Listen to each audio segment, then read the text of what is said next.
Lumakas pa ang bagyong Enteng habang patuloy na tinatawid ang Hilagang Luzon. Malakas na hangin at ulang nagpabaha ang naranasan sa ilang probinsya. Mula po sa Pagudpod, Ilocos Norte, nakatutok live si Jasmine Gabriel Galban ng GMA Regional TV. Jasmine, kamusta kayo riyan? Emil, sa mga oras nga na ito nakakaranas na ng pag-ulan sa ilang bahagi ng Ilocos Norte. Napilitang lumusong sa baha ang maraming residente sa Kalasyaw, Pangasinan. Ang iba, kahit di lumabas, pinasok naman ng baha sa kanilang mismong mga bahay. Mababa dyan.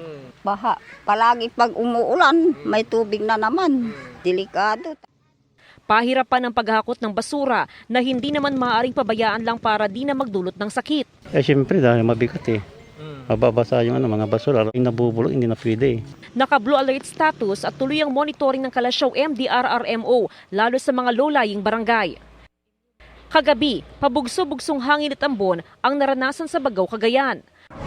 Habang sa bayan ng Santa Ana, may mga lumikas sa barangay hall tulad ni Nanay Cecilia at kanyang dalawang apo. Mahirap mampak kasi mababaha doon. Bagamat bumuti na ang panahon, kaya pinauwi ng mahigit 100 nagsilikas mula sa mga bayan ng Santa Ana, Claveria, Gataran at Baggao. Bawal pa ring maglayag, kaya maraming stranded sa San Vicente Port ng bayan ng Santa Ana. Sa Burgos, Ilocos Norte naman, nagmamadaling inani ang mga pananim na gulay bago pa maramdaman ang bagyong Enteng. Nakaposisyon na rin ang mga rescue vehicle at nakahandang evacuation center. Handa na rin ang mga otoridad sa Lawag City. Gayon din sa bayan ng Adams. At sa Vintar, Ilocos Norte, doon maagang inabisuhan ng coastal barangay sa posibleng pagbaha at mga nasa upland barangay para sa posibleng landslide. Habang dito sa Pagudpod, nakastandby ang mga heavy equipment sa munisipyo, partikular sa Patapat Viaduct dahil sa banta ng landslide. Nakatutok din ang MDRRMO sa mga coastal barangay.